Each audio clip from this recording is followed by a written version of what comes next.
Hello Ice and Fire Nerds, this is Chris and I want to do this Game of Thrones Season 6 video based on the footage HBO released yesterday, and this was a behind the scenes video they released about their special effects department, specifically their prosthetics department, and it showed a lot of good White Walker footage on how they did the White Walker makeup, prosthetics, etc. So if you're interested in that type of behind the scenes stuff, I'll leave a link to that video itself in the description below. But they snuck in a few Season 6 images here and I want to talk about those really quickly because they could have huge implications for our story.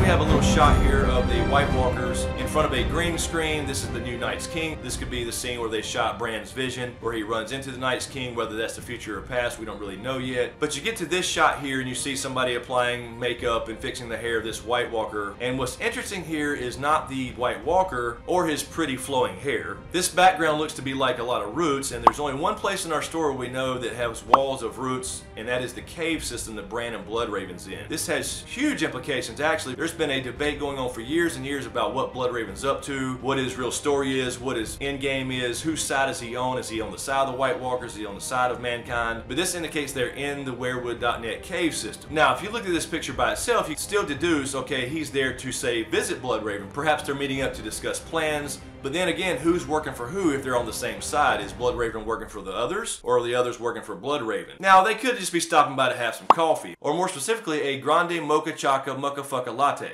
But then we have this picture. Now, this picture indicates something completely different. This is obviously a white. He's being put in makeup. You can see the camera they're filming. And if you look at this picture really quickly, you say, okay, it's a white busting through Hardhome. Look again, this background is not Hardhome. This is the same background essentially as the White Walker we just saw was in, where you have all the roots of the cave system that Bloodraven and Bran are in. This is Hardhome. You can see the logs straight up and down, they're clear as day, and eventually this fence comes tumbling down anyway. This is a season 6 episode, and it looks like to me that a white is busting through the cave at Bloodraven's place. Now, you do have some snow falling, it seems, so this could be outside somewhere, but it also could be inside the cave if there's already other holes and shit in the walls. Now, of course, we know from the show and the books that the cave door is warded with magic and the whites can't get in. We saw the scene with Bran and Mira and Hodor getting into the cave, finally reaching Bloodraven, and the whites could not follow them in. So this implies that they are not just there to visit and have that coffee, that they are actually attacking Bloodraven and Bran. You know, because friends don't let friends' zombie pets just bust through your fucking walls. So if they're attacking Bloodraven and Bran here, how can they fight? I mean, Bloodraven's literally stuck in a tree. He's literally part of the tree. Now, Bran is not really stuck in there yet, so this could be the reason that he has to leave the cave. So how do the White Walkers know about Bloodraven? Or are they there for the Children of the Forest? Obviously, they likely know about the Children of the Forest. They actually have fought before in a war that likely ended in some kind of pact or agreement, and they seem to still be enemies if they are in fact attacking this cave system. But do they know about Bloodraven and who he is and what he does? Do they know about Bran now somehow? Is there somehow a connection there? So this may indicate that only the door is warded with magic and they can't get through that, but they can simply go around it by digging through the walls, or essentially digging through the earth, since this weirwood tree is mounted on a big hill in the first place,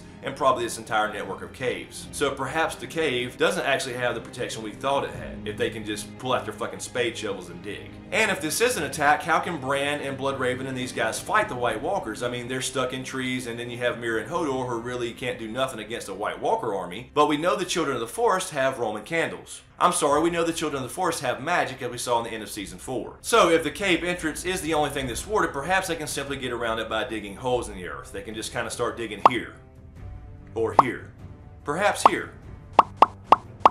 You get the idea. So this actually may back up what I said about Bran and Bloodraven in the video that Val and I did on Bran's Season 6 predictions, and I said, and that kind of leads me to the question, if Bloodraven's recruiting him to kind of be his replacement as the last Greenseer, then Bloodraven knows he's going to die really soon, otherwise he could do it himself. Good point. So yeah, Bloodraven may have known this was coming and recruited Bran to be the last Greenseer because he knew this was going to happen, and this may be the end for the Three-Eyed Crow. So if this is in fact an attack on Bloodraven and the Children of the Forest, like I believe it to be, because again, I don't think they're getting coffee, then this may very well be the reason that Bran and them have to leave the cave, because they're getting attacked intact. This kind of destroys the notion that Bloodraven is somehow on the side of the White Walkers. This has been something that people speculated about for years. Everybody's always questioned what Bloodraven's up to, what his endgame is, who his allies are, and I have myself. I actually did a set of Bloodraven videos, and I talked about this, and actually replied to a lot of people in the comments as well, that I think Bloodraven is still loyal to the realm. I don't see any reason why he should be against the realm of men, because his entire life was based off loyalty to the realm, loyalty to his house, Targaryen, since he was a legitimized bastard. He sacrificed everything for the kingdom, for the realm, including his honor, which got him sent to the wall in the first place. I don't see any reason or any indication of why he should change that now, being 100-something years old and being part of werewood.net. So I think this kind of confirms, at least for me, that he is on the side of men, although again, in our story, there is no black and white, there's just a lot of gray. So this could also indicate why we have now this mystery man from the trailer that could be Benjen Stark or perhaps Cold Hands coming into our story now. This could be a really good reason why to bring in someone like Cold Hands to help protect Bran and Mira if they have to leave the cave system. And again, in our Bran predictions video, Val and I said we thought he would have to leave the cave system for some reason,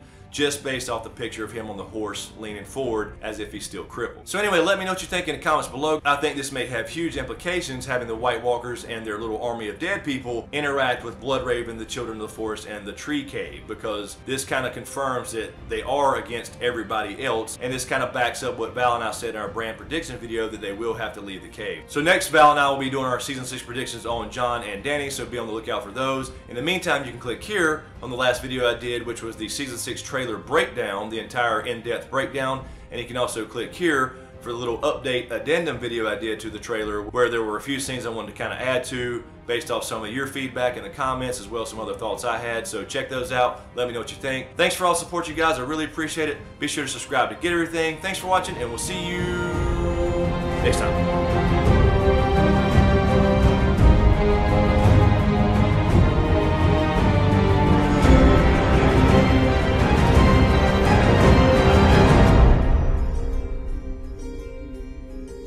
A grande choca maca fucka lata